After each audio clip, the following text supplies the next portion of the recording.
Hey, everybody, welcome to another edition of The Bullet. My name is Paul Lathrop. I'm the Deputy Director of New Media for the Second Amendment Foundation. Joining me today, it's been a while since we've had him on, but joining me today is Alex Ooley of the Ooley Law Offices in Indiana. Alex, thanks for dropping by today, man. Yeah, great to be with you, Paul. Since you've been on, it's been 2 weeks since you've been on the air, and since you've been on, Indiana actually got it done. The governor signed permitless carry into law. When does that take effect? Yeah, it was great news. Indiana finally, I think, was the 24th state to adopt constitutional carry. That takes effect July 1st. So if you're a Hoosier and you don't have a license to carry a handgun, constitutional carry doesn't take effect until July 1st. So be aware of that. But yeah, it was great news. We weren't sure if Governor Holcomb would sign constitutional carry, whether he would let it become law without his signature or whether he would veto it, because he's been, to say the least, lukewarm toward the idea of constitutional carry. And, you know, we were obviously excited and happy to see that he signed it into law. And he released a statement very supportive of the idea. And we're happy for Indiana to be the 24th constitutional carry state. It just emphasizes that you shouldn't have to have a license or permission from the government to exercise a fundamental constitutional right.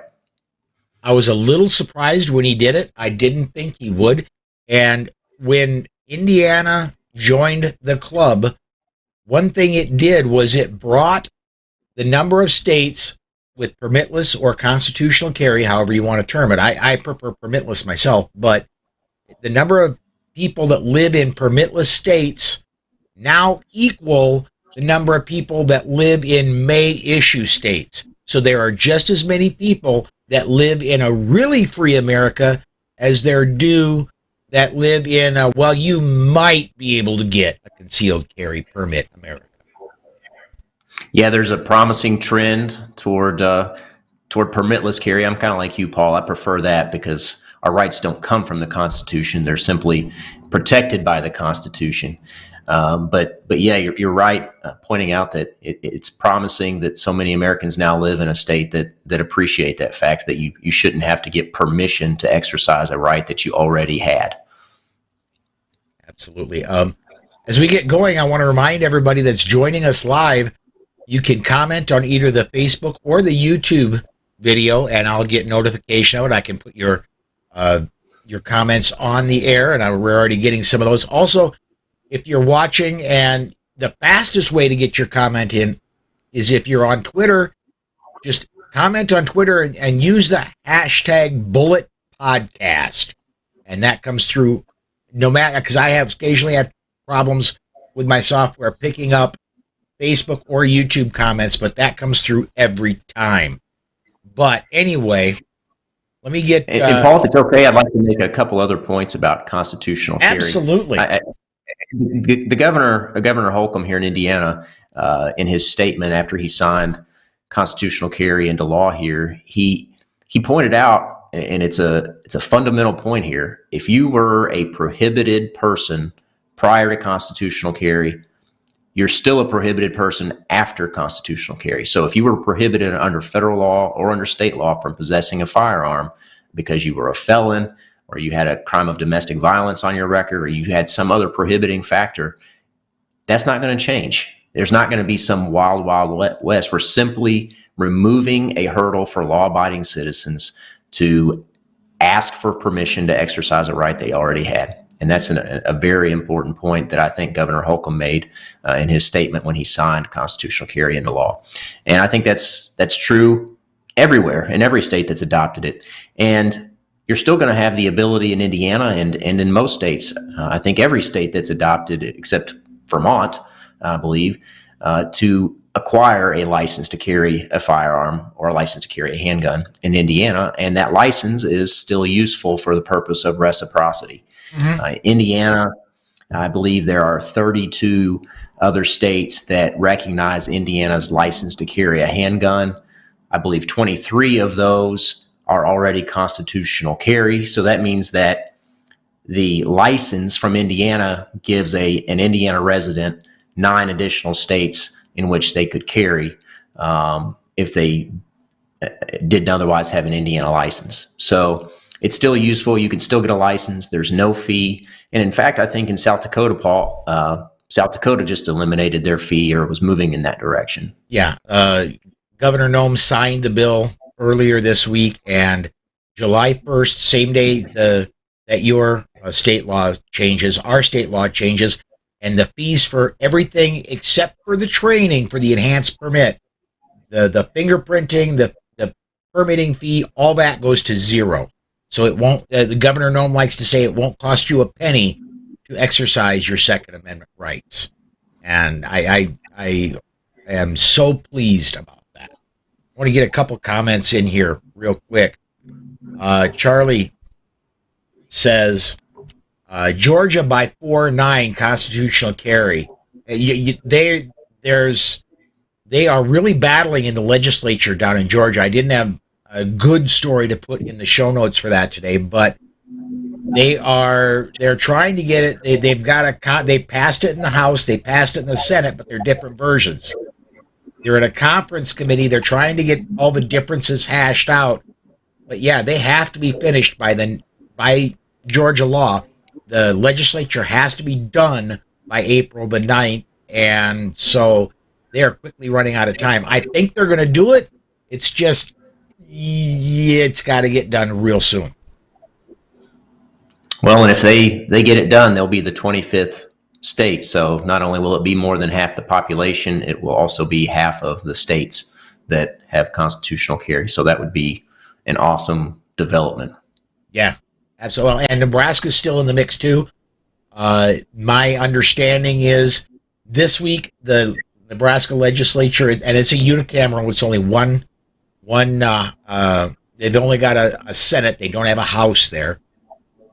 But they're working on budget this week, and next week is everything else that they're trying to finish up before they go home. George says, let's make welfare as hard to get as CCL, state by state. Yeah, I like that idea. That wouldn't bother me a bit. So we've got 24 permitless carry states right now, possibly 26 in the next few weeks. I'm really liking that moment. Yeah, I'm pleased. There's been quite a movement toward permitless carry or constitutional carry, and I hope that trend continues. It's a, you hear so much bad news, but that's definitely some good news, and at least in the Second Amendment arena. Well, and I'm going to skip around a little bit because you talked about training a little bit ago, and one of the stories I wanted to talk about a little bit later, there was a story that caught my eye today. Alabama just earlier this year, had permitless carry become the law of the land, and it happens, I think, in the same neighborhood around July 1st. But already Alabama, despite not having a training requirement, they're still getting new gun owners all the time, and they're having a big spike in demand for training in Alabama. And that's something I think we see nationwide, no matter whether there's required training for a concealed carry permit or not, Alex, is when new people get guns, they want to get training. They want to know what they're doing with this piece of equipment. I think that's awesome. Yeah, that's great. It shows that these people want to exercise their rights responsibly, and that by exercising their rights responsibly, they're protecting our rights and the rights of future generations by exercising those rights responsibly. Because if you exercise your rights responsibly, there are going to be fewer targets and fewer reasons for people on the other side who want to take away our freedom, fewer reasons that they have to take away those freedoms. So get the training you need, exercise your rights responsibly, and hopefully we can protect those freedoms for generations. Next thing I want to get to, and there was a press release late yesterday out of the home offices in Bellevue, Washington. Now I'm going to go ahead and I'm going to read this press release word for word. I think it's important, and I want to get this right. The Second Amendment Foundation is calling for an investigation of possible gun law violations by NBC News and the Pennsylvania Attorney General's office while producing and filming an undercover hidden camera investigation at a gun show focusing on sales of so-called ghost gun kits. NBC reporter Vaughn Hilliard took his hidden camera into the Oaks, Pennsylvania Eagle Gun Show to purchase 2 P80 firearm kits from JSD Supply. Those kits, generically called 80%ers because they require some finishing work by the buyer, were subsequently taken to the Pennsylvania Attorney General's office, where they were finished, assembled, and actually fired on camera. That report aired March 17th. Quote, "This sort of sensationalism is designed to generate ratings and raise viewer alarms," said SAF founder and executive vice president Alan M. Gottlieb. "However, our alarms were raised because of the possible felonies that may have been committed by the reporter and the office of Pennsylvania Attorney General Josh Shapiro." End quote. The issue was initially raised by AmmoLand journalist John Crump, who frequently writes about the firearms industry. AmmoLand is an online publication covering all aspects of firearms news and is one of the most widely read gun news sites in the U.S. According to Crump's report, the news crew transferred 2 complete, readily convertible kits out of the parts they purchased separately at the show. The Bureau of Alcohol, Tobacco, and Firearms and Explosives, ATF or AFT if you're our president, previously viewed buy, build, shoot kits as readily convertible and therefore a firearm. If the ATF still keeps to that definition, Hilliard, an out-of-state resident, transferred 2 readily convertible firearms pistols kits illegally to the Pennsylvania Attorney General's employees to complete. There is not an exception in the law for AG's special agents, which means the agents must obey all laws. And I want to add my own addendum to this. If ghost guns were really so easy to convert and such a bad thing, how come this reporter didn't take these ghost guns home and complete them himself? Yeah, that's a great point, Paul. And I mean, we talked about that a little bit off air, and I think you and I agreed that, hey, we would probably both struggle to convert one of these kits into a usable firearm. It would require a good deal of skill and the appropriate tools and things like that. So to convert one of these things is not quite as easy as they make it sound. And of course, they use the word or the phrase ghost gun in a sinister way to make these sound like they're evil tools or will be used for nefarious purposes. So I agree with what the SAF is saying here. Obviously, if there's going to be a law, it should be applied equally. There shouldn't be discretion with respect to who is punished for violation of the law. But at the same time, I don't agree with the law. So I'm reluctant to advocate for the prosecution of anybody, even if it's somebody I don't agree with, for a law that I think is unconstitutional. Yeah, I'm right there with you. I'm right there with you. It's how do I put this? It's hypocrisy on the part of NBC at the very least, because yes. With video editing, I mean, you can take something that takes hours and hours and hours and turn it into a few seconds and make it look very easy. I mean, you could buy an old car and restore it in 3 minutes of edited video when it probably took you 6 to 8 months in a garage and multiple people. An 80% build.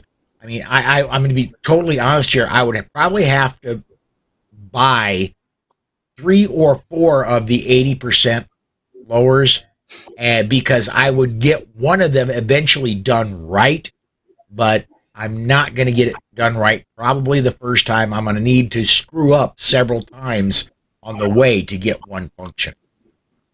Yeah, they're not nearly as easy to complete as they make out. And let's face it, this isn't where most criminals are getting their firearms. So if they achieve the goal they're hoping to accomplish, they're going to do very little, if anything, to reduce crime. Yeah. Next story I want to talk about a little bit, and this comes from our buddy Tom Knighton over at Bearing Arms. In Tennessee, there's been a legal case brewing for a couple of years, and there's a couple of landowners that have taken the Tennessee Department of Game Wildlife and Fish Resources. Yeah. Yeah, the Tennessee Wildlife Resources Agency. Okay. Basically, what happened is they found trail cams that weren't theirs on their property and said, "Hey, you can't trespass on my property to put these trail cams here." And eventually, it turns out this was just posted yesterday. They eventually won in court. Yeah, it was great news for property owners in Tennessee. My understanding is this was a Tennessee state court case, and the state court found in favor of the property owners, saying that these trail cameras put on their property by the government violated their right to be free from unreasonable search and seizure under the Tennessee Constitution and Tennessee case law. I'm not intimately familiar with Tennessee law by any stretch. I'm only an attorney in Indiana, but it's good news because under federal law, there's this horrible doctrine, I'll just say that, called the open fields doctrine, which says that basically the Fourth Amendment only protects your home and the area immediately surrounding your home with respect to your property anyway. So if it's a field beyond the immediate vicinity of your home, even if there's a no trespassing sign or it's fenced in, under federal law, that's not protected by the Fourth Amendment due to this open fields doctrine, which has developed out of various cases in federal court. But in Tennessee, nevertheless, the court there decided that we're not going to allow that kind of activity in Tennessee, which is great news. Interestingly, this case in Tennessee was litigated by the Institute for Justice, which is a national civil rights nonprofit law firm. And they engage in quite a bit, in my experience anyway. I've seen them engage in strategic litigation where they try to get these small victories in states and try to turn those into larger victories nationwide. So I'm hopeful that they can accomplish that and ultimately change the open fields doctrine at the federal level. That would be the ultimate victory in that regard. Now, we were talking a little bit about this pre-show, and I'm going to say if I found a trail cam out on my dad's farm, who lives in rural South Dakota, I would be really tempted to make target practice out of it. I mean, it's on my father's property. I ought to be able to do anything I want with it. I don't know the legality of that, and you're not a South Dakota attorney, and you cannot give legal advice to anybody but except for in Indiana. But I will say, and obviously I can't give legal advice over the air in any regard, but there's a book called 3 Felonies a Day. Mm-hmm. And this book is basically about how there are so many laws that it's impossible to know them all. And there are so many laws that are not related to our innate intuition about right and wrong. They're called malum prohibitum, which is just fancy Latin way to say they're wrong because the law says they're wrong. They're not inherently wrong, like murder is inherently wrong. Going over the speed limit is not inherently wrong. It's wrong because it's prohibited. And that's the same sort of thing with these trail cameras. I don't know if it's against the law to destroy them, but I suspect there's a federal law against the destruction of federal property. And you wouldn't know that because it seems okay. And my intuition is that, hey, if somebody puts stuff on my property and I don't want it there, I can do whatever I want with it. They forfeit the right to control that property. But I would be reluctant to destroy it because I wouldn't be surprised if there's a federal law against that. Well, I will guarantee you it would find its way inside a safe they're going to have to use dynamite to get to. That I will guarantee. I may not destroy it, but they're not getting it back. Let me get a couple comments in here. Charlie Chambers says, fires made at home without serial numbers have been done for centuries. Yeah, it's not been except for the last few hundred years that we've had commercially made firearms. And serial numbers really have been since 1968 is when it was common that serial numbers came on all firearms. Right. Yeah, I mean, you could buy firearms out of a Sears catalog for a long time, and that would not have been unusual. So times have definitely changed. Yeah. Charlie also wants to know any updates on the pending SCOTUS decision on the 2A New York case. Alice, I don't know that we're going to get any updates until we get the update, right? I think that's right, Paul. I haven't heard any updates. I've been a little bit out of the loop this week with the news. I haven't heard anything in terms of updates in that regard. But I think you're right, Paul. I don't think we'll get any updates to speak of until they come down with their decision.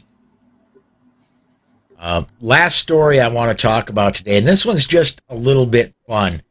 I come across this story this morning, and the sole reason I want to bring this story up is just to make a little bit of fun of the mountain jackpot news. This is a Colorado website / newspaper. The headline is, "Welcome to the new Wild West. Woodland Park Council shoots down law banning guns in bars / restaurants." The entire article, and it's quite a long article. The premise of the article is, oh my gosh, the government has declined to ban guns in bars and restaurants. People can take a gun in where alcohol is served. And the people they've interviewed said, and including the sheriffs, have said, it's illegal in Colorado to get drunk while you're carrying. What's the big deal? And the paper's still, blood in the streets. Just yeah, this article uses hysterical language, and it just sort of demonstrates how some people are uncomfortable with freedom. Yeah. And prefer to be told what to do by their tyrannical overlords. So just this little bit of freedom that Woodland, I think it was Woodland Park, that they stood for, causes hysteria by the people who don't like freedom. The reporter is Trevor Phillips, and I'm about halfway down into the story. Let me try and find it again because I had scrolled and now I lost it. Okay. Councilman Robert Zaluga said that he'd also received an email with concerns, but after talking to the police chief and sheriff, he was confident the city ordinance was not needed. Well, we do not have a history at all of having any problems with firearms in bars, Zaluga said. I'm not speaking for the sheriff or police, but basically they're not bothered with it. No issues have risen for the last 20 years, and it really is a Second Amendment right. Well, good on you, Councilman. And, if I want to go out to a restaurant to eat, right now, one of the bad gun laws that South Dakota has, and there's very few of them, one of the bad ones there is, South Dakota law says I cannot carry a firearm, open or concealed, into a restaurant that gets 51% or more of its revenue from alcohol sales. So I have to go dig into this restaurant's books to see if they get 51% or 50 or 49 or 63% of their revenue from alcohol before I know whether I can legally carry in there or not. Like I would know that. Yeah, I always found those sorts of laws to be, well, sad, but also humorous at the same time, because it's like you would have to call ahead to find out what their profits and losses were from certain products and get a breakdown of that. I think you're better off just not going, but that's a horrible thing because it hurts the businesses that serve alcohol. Well, and how do I put this other than, I'm just going to leave it this way. Concealed means concealed. I got you. John says, Supreme Court Justice Clarence Thomas released from hospital after a week. I haven't mentioned on the show yet that he was in the hospital for a while with flu-like symptoms, although we're told it was not COVID. Good news that he appears to be on the mend, and my continued prayers for his continued health. We really need all of our originalist justices to retain their health. Yeah, absolutely. That's great news. I didn't get to watch a lot of the hearings this week with the new nominee, Ketanji Brown Jackson.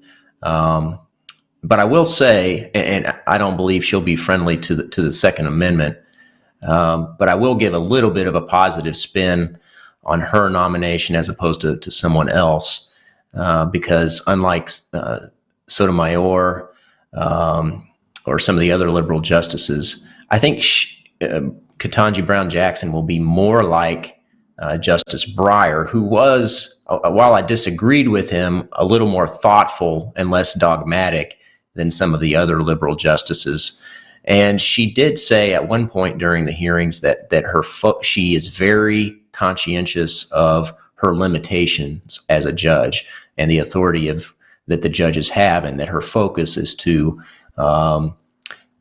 maintain and try to figure out the purpose, the intent of the legislature when they pass a law. So I think that's good. And I think she'll be good for civil rights like the Fourth Amendment. We talked about the Fourth Amendment a little bit earlier about unreasonable search and seizure and certain police overreach. With that said, I don't think she'll be very favorable to the Second Amendment. So I'm not excited about her nomination, but I do think it could be far worse. I absolutely agree. I get two more comments in here. George says, don't go drinking without a designated shooter. I like that. I don't drink, period. After my stroke, I figure I've got enough brain damage to start with. I don't need to encourage it along anymore. So I quit drinking totally. But yeah, if you're going to go drinking, designate a shooter, just like you would designate a driver. And Charlie Chambers says North Carolina and South Carolina passed laws to carry at bars. Crime dropped, even though idiots cried blood in the streets. 90-pound single mom waitresses were robbed less at 2 a.m. with their cash tips. Yeah. Yeah. And then Charlie, well, just going back to the Ketanji chamber, the Supreme Court justice. Is it raining outside? I don't know. I'm not a meteorologist. Yeah, that's a great way to put it. Yeah, I don't know what a woman is. I'm not a biologist, right? Yeah, that's exactly. So, all right. Yeah, we're right up against the time we have, Alex. These do seem to fly by. Thanks again for joining me today, man. Yeah, no problem. It was great to be with you, Paul. All right, folks, I do want to remind you, we do have the weekend bullet coming up tomorrow. And I have look, I got to open this back up. My apologies. I seem to have closed a tab on my browser that I really shouldn't have.